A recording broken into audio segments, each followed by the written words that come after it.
This is called the impotence of proofreading. Has this ever happened to you?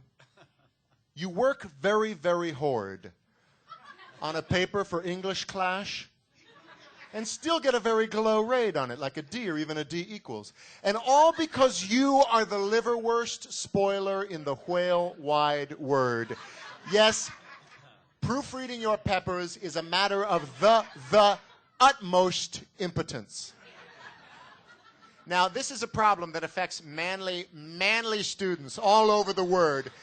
I myself was such a bed spiller once upon a term that my English torturer in my sophomoric year, Mrs. Myth, she said that I was never going to get into a good colleague. And that's all I wanted. That's all any kid wants at that age, just to get into a good colleague.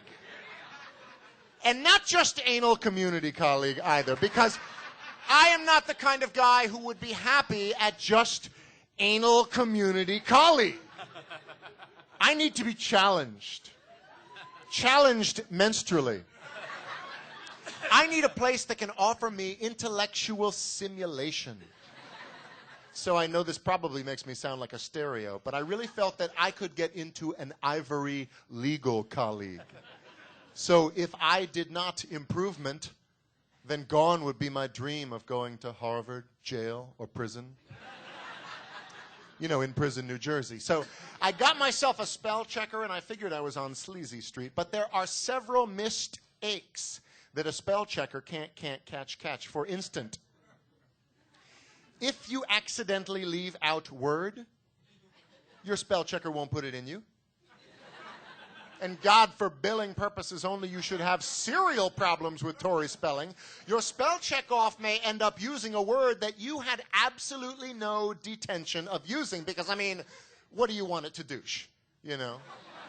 No, it only does what you tell it to douche. You're the one who's sitting in front of the computer screen with your hand on the mouth going, clit, clit, clit.